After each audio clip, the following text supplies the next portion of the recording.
Habíamos quedado en la clase pasada en esta imagen, viendo cómo funciona el interior de la Tierra. Y póngale un poquito de atención, porque en la medida que yo explique, piensen en La Guaira, piensen en La Guaira y piensen en Mérida, para que sepan. Porque así es como funciona internamente el planeta Tierra y es la causa de los sismos que ocurren en superficie.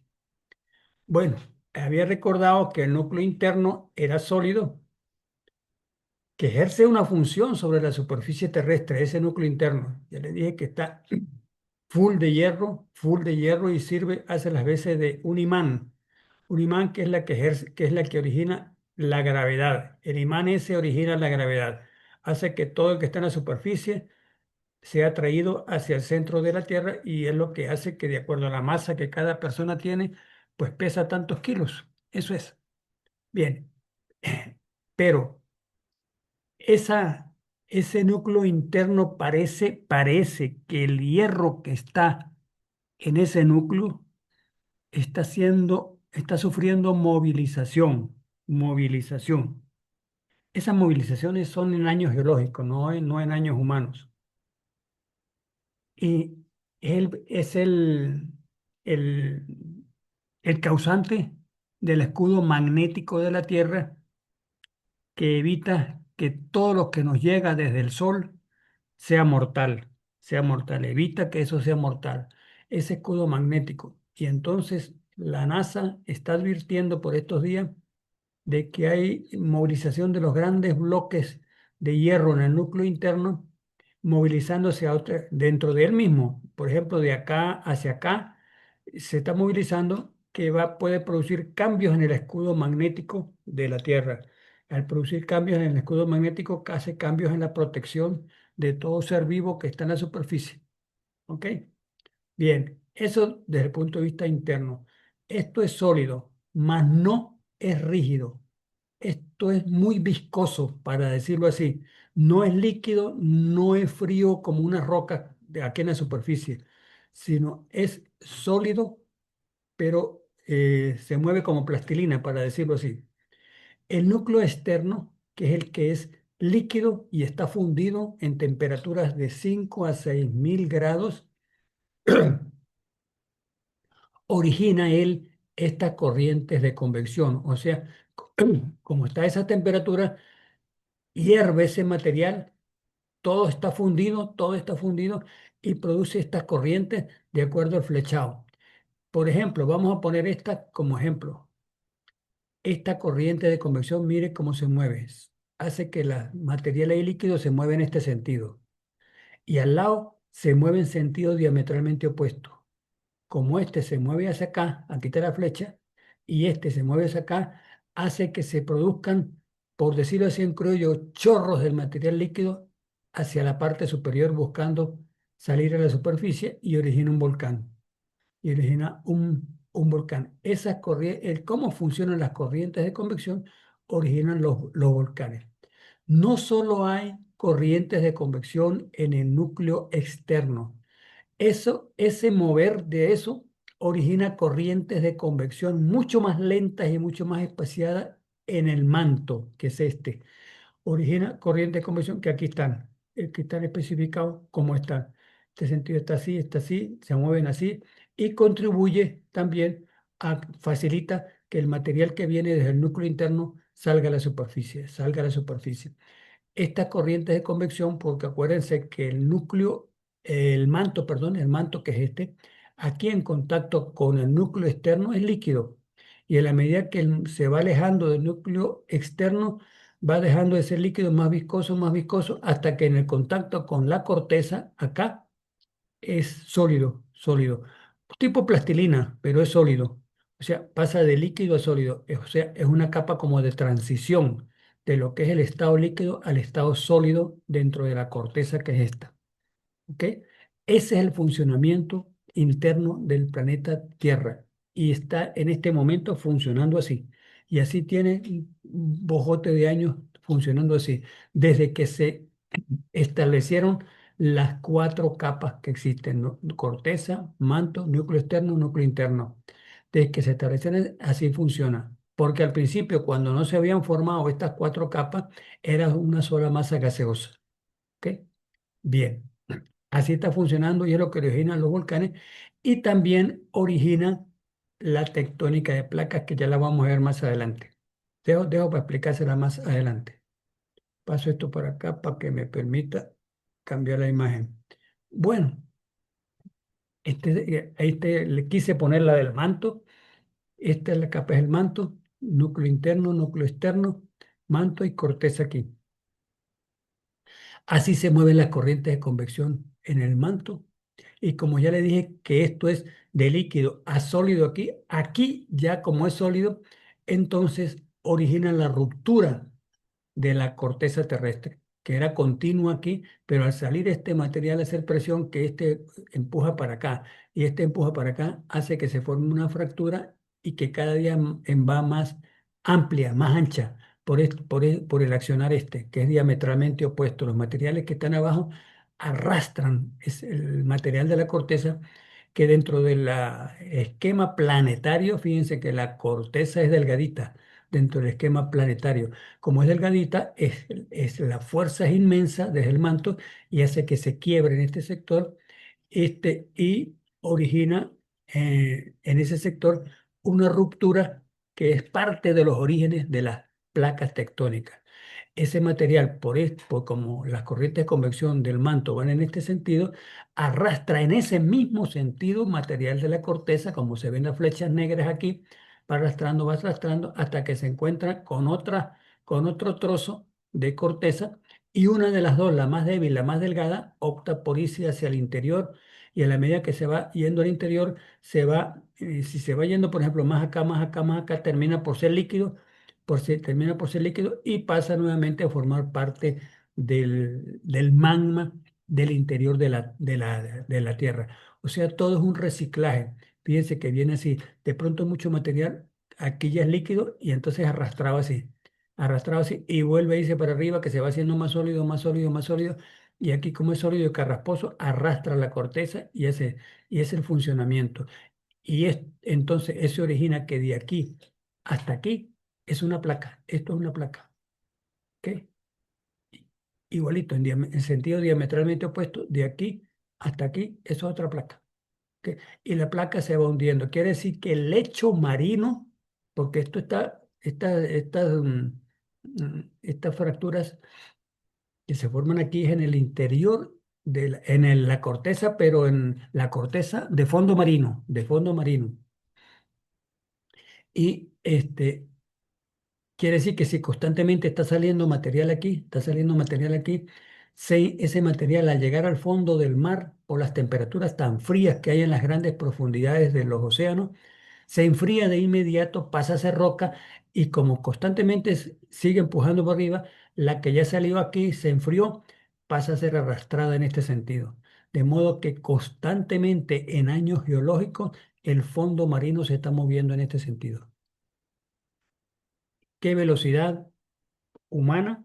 Centímetros por año. Centímetros por año se mueve esto. Se- la salida aquí es muy fluida, muy continua, no hay nada que detenga esa salida. Entonces, pero aquí sí hay, donde cuando se une con la otra placa, esta otra placa, esta que estoy señalando la punta, le dice, usted no se me mueve de aquí, usted está dirigiéndose para acá, no, aquí en esta punta le dice, usted se me tranca aquí y empieza a aguantarla, aunque de aquí sigue el empuje, aunque de aquí sigue el empuje y como sigue empujando, pues la energía que se acumula es muy grande y en estas zonas es donde se forman los mayores terremotos del planeta. Es una zona de estas original en el pasado, que en este momento donde se originó no está formando así, sino lateralmente. Ahora más tarde les explico. Este, fue lo que originó los dos terremotos de La Guaira, de La Guaira. Originalmente la placa del Caribe y la placa suramericana eran así. Por eso, cuando esta medida que va empujando en este sentido, esto se va arrugando y va formando cadenas montañosas aquí, cadenas montañosas, que en el litoral central venezolano es el sistema de la costa, el Cerro El Ávila, todo eso, todas esas montañas del sistema de la costa que tienen orientación este-oeste. Un sistema de montañas grandes, pero bastante más bajas que las montañas andinas nuestras, que las montañas andinas. Lo que quiere decir entonces que en el lado oeste de Venezuela, la placa del Caribe se fue hundiendo así, se fue hundiendo con más fuerza por debajo de la placa suramericana. Hablo del oeste de Venezuela, que dio origen a los Andes venezolanos, que son las fuerzas más, mientras que en el litoral central del país, las fuerzas de la placa del Caribe eran menos que las originadas en este sector oeste de la misma placa, y originó el sistema de la costa, que es menos voluminoso que lo que es la cordillera andina. Es sobre las causas que en el pasado el lado oeste de la placa del Caribe empujaba como fuerza y el lado central de la placa del Caribe empujaba con menos fuerza. Eso le permite a uno reconstruir cómo ha estado actuando el planeta en el pasado. ¿Ok? Bien, y estos son más detallitos. El núcleo interno, el núcleo externo, otra vez, como se ven, sale. Y este sitio se llama zona de divergencia de placas. Zona de divergencia de placas. ¿Por qué? Porque divergen, va en sentido diametralmente opuesto. Como sale tanta lava acá, ya les dije que cuando sale se enfría y empuja para acá y este empuja para acá. Zona de divergencia de placas, zona de convergencia de placas. Zona de convergencia de placas. Y el sitio donde se hunde la placa esta hacia el interior del manto, hacia el interior del manto, este sitio donde se dobla para unirse se llama zona de subducción. Zona de subducción. Zona de subducción. O sea, cuando ustedes vean hablar, oiga por ahí que aparece zona de subducción, ¿y a dónde se hunde la placa esta? Por lo general, la placa que siempre se hunde es una placa marina, que es donde las placas son más delgadas. Y estas son placas continentales que son más gruesas, más gruesas. Como son más gruesas y tienen más masa de rocas, entonces forman más guapas y apoyadas y optan por decirle, usted no me puja a mí, usted opta por hundirse, yo lo voy a hacer hundir porque usted no puede conmigo. Y a medida que este se va hundiendo, va apareciendo el sistema montañoso en este sector y se van formando las cadenas montañosas acá. Todas las grandes cadenas montañosas del planeta tuvo el mismo origen ese, tuvo el mismo origen ese. ¿Ok? Bien. Esta ya visto otro tipo de imagen, núcleo interno, núcleo externo. Fíjense que yo les dije que el manto va desde muy líquido y se va enfriando hasta a veces sólido. Y esta es la corteza. Esta es la corteza. Esa es por decir, la radiografía del planeta Tierra en su interior. Bueno.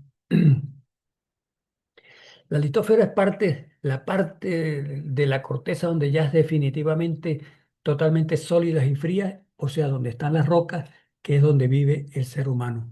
Aquí vive el ser humano, continente, aquí vive el ser humano, esto es mar, por eso es que la placa de la corteza terrestre es más delgadita debajo de los océanos y mucho más gruesa en los continentes. Y como son más gruesas en los continentes, quería mostrarle esto porque yo les dije en la primera clase que en la medida que se fue enfriando el planeta, por favorcito, me interrumpen si tienen dudas o quieren hacerme preguntas. Les repito, no me molesta para nada que me interrumpa. ¿Ok? Bien. Este, que los materiales más pesados se quedaron en el núcleo interno de la Tierra, por ejemplo, el hierro, el níquel y el oro. Son de los más pesados del planeta y a la medida que se fueron enfriando, todos esos más pesados fueron a parar al núcleo interno y fueron colocándose los menos pesados a la medida que se alejaba del núcleo interno hacia la superficie del planeta, o sea, hacia la ahora corteza. De manera que los elementos más livianos se ubicaron en la superficie, o sea, la corteza es rica teóricamente por origen en los materiales más livianos de la Tierra, que son la sílice y el aluminio. como son tan ricas en sílice y aluminio, esa capa externa la llaman cial. Eso por origen, que de distribución, desde los más pesados hasta los más livianos. Pero resulta que como la corteza de la tectónica de placas todo lo altera, es lo que ha hecho que desde el núcleo interno, por estos gráficos anteriores que les mostré, que desde el núcleo interno, desde el núcleo interno a través de la corriente de convección, material del núcleo interno líquido se fuera a la superficie, lo que quiere decir que extrajo materiales pesados de acá y terminó llevándolos a la superficie para que se unieran al cial, al cial este, para que se unieran al cial este. Y es la razón por la cual en la Guayana venezolana, hasta hace poco, cuando yo era bachiller, nos llevaron para allá. Fíjate, cuando se podía aquí en la ULA. Éramos de la ULA de Mérida y íbamos a parar a Guayana como estudiantes. Y la universidad tenía poder para todas esas cosas.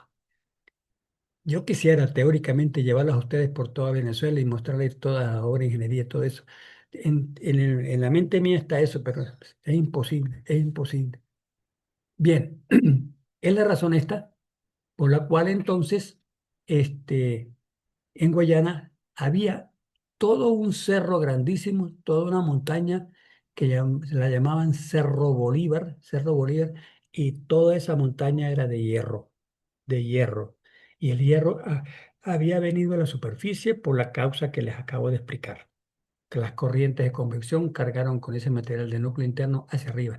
Y es lo que hace que a pesar de estar en la corteza donde deben existir los materiales más livianos, también hay materiales pesados, por esas razones.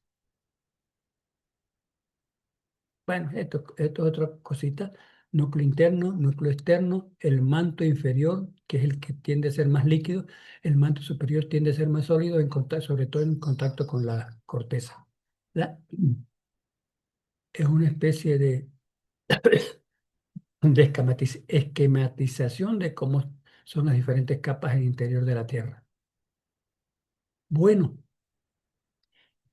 y ustedes me van a preguntar, este profe sí nos está cayendo mentira limpia. ¿Y cómo sabe ese carrizo que el núcleo interno es líquido si tiene 5.000, 6.000 grados de temperatura? Ya no puede ir nadie si no se derrite. Todo ser humano que vaya para allá con esa temperatura termina derretido como igual como la roca. Entonces nadie ha podido ir para allá. ¿Cómo Carrizo sabe? Y sabe exactamente a qué profundidad está, desde la superficie, a qué profundidad se encuentra ese núcleo del núcleo que ya le di, aquí está como un núcleo genérico, porque la parte más externa es el núcleo externo y aquí es el núcleo interno. Bueno, señores, estos son las ondas sísmicas que vamos a explicarlas más adelante, pero en este momento las traigo a colación porque gracias a las ondas sísmicas es que nosotros conocemos el espesor de cada capa interna y dónde exactamente está colocada. ¿Por qué? Bueno, las ondas sísmicas, y le adelanto eso también, las principales ondas sísmicas que se producen son dos.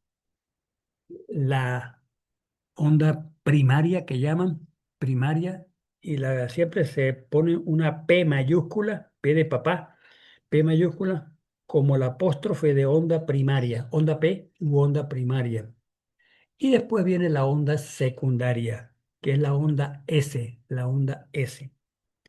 Bueno, la onda P, que es la primaria, este, ya por ensayos de laboratorio, se ha comprobado que la onda P, en la medida que se traslada del sitio donde se origina el terremoto, atraviesa sólidos y líquidos, sólidos y líquidos, sólidos y líquidos.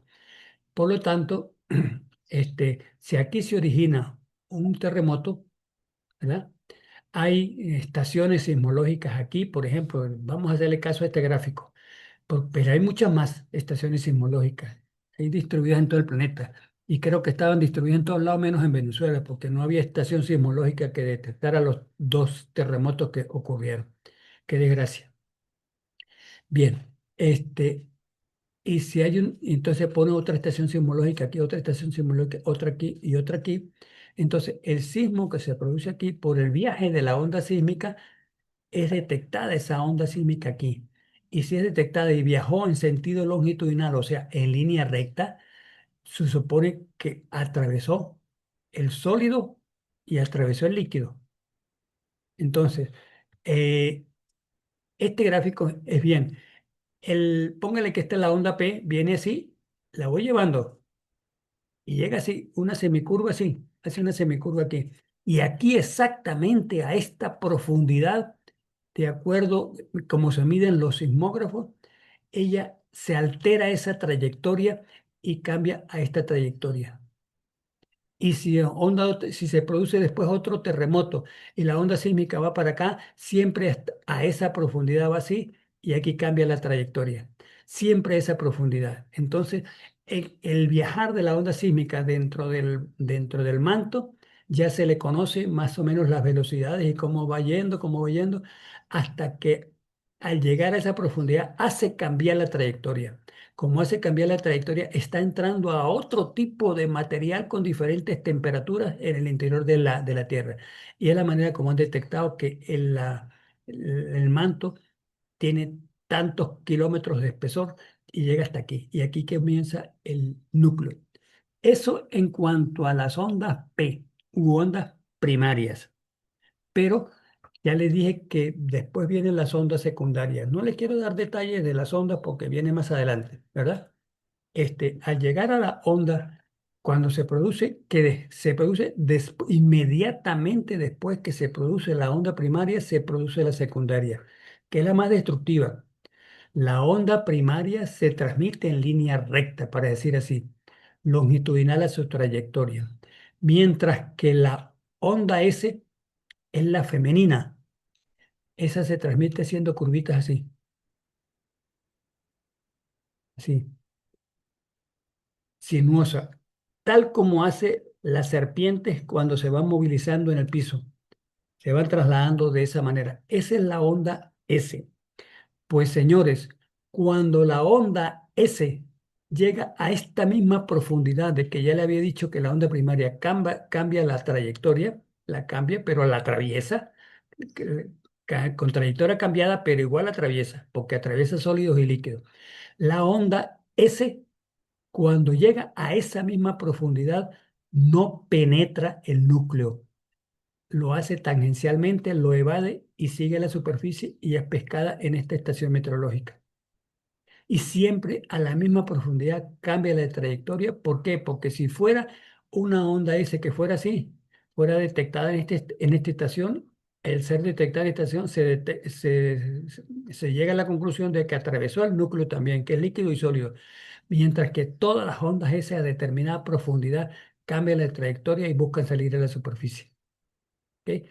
Ese sistema es lo que ha logrado que sepamos que el núcleo tiene tales temperaturas, tiene a tal profundidad líquido, a tal profundidad sólido, todo eso. ¿Ok? Y por qué el núcleo tiene hierro, porque el núcleo tiene níquel, etcétera.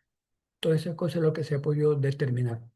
Ok, me espera un segundito porque creo que se acabó la clase, la imagen de este primer tema, pero yo tengo aquí listo para ir a la primera imagen del segundo tema, que creo que es esta.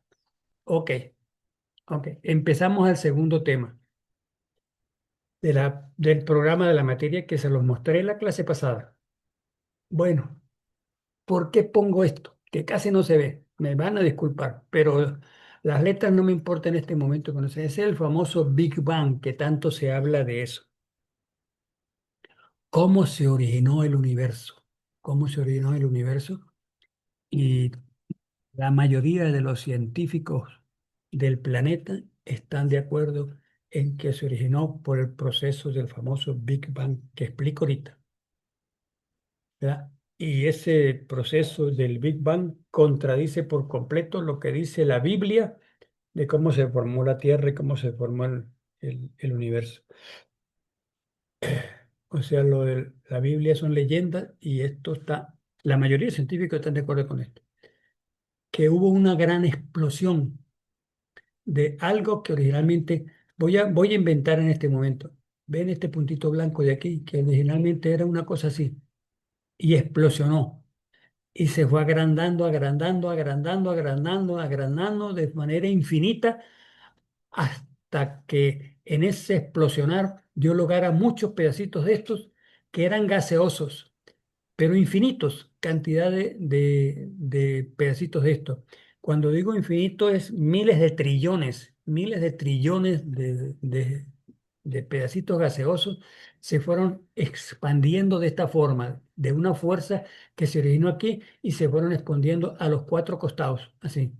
¿Sí? Y en la medida que se fueron expandiendo en el contacto el, es- con el espacio, que son de temperatura entre 150 y 400 grados por debajo de cero, más o menos, y estas explosiones originó pedacitos incandescentes, incandescentes, ya no de miles de grados de temperatura, sino de hasta millones de grados de temperatura. De esa manera fue explosionando y expandiéndose, expandiéndose, expandiendo de forma radial, se fueron expandiendo hasta hoy en día. Y en la medida que se fueron expandiendo, perdona, se fueron organizando en la medida, esa explosión, los científicos que hacen análisis sobre eso necesita mucho laboratorio, muchas cosas de esas que no tenemos nosotros. Se produjo inicialmente esa explosión hace 14.500 millones de años. Se cree que el universo tiene 14.500 millones de años. O sea que hace 14.500 millones de años se originó esa explosión y esa explosión es la que llaman Big Bang. Big Bang, la gran explosión, que es lo que traduciría al español, la gran explosión.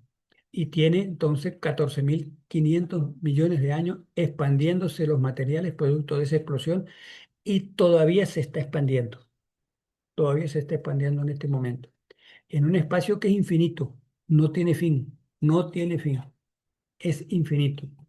Y se cree que nosotros los seres humanos hasta este momento, lo máximo que se ha podido descubrir de ese infinito universo no llega al 10%, no llega al 10%. Hay un 90% de ese universo que el ser humano lo desconoce. Por eso es que cada día mandan más satélites, mandan más, los telescopios cada día son más poderosos para tratar de ir más lejos, lo más lejos posible. Bien, desde acá, bueno, y en la medida que se fue expandiendo esos materiales, pues se fueron enfriando algunos, otros todavía son incandescentes como nuestro Sol. Nuestro Sol, ya les dije, internamente tiene alrededor de 5 millones de grados centígrados de temperatura en el núcleo.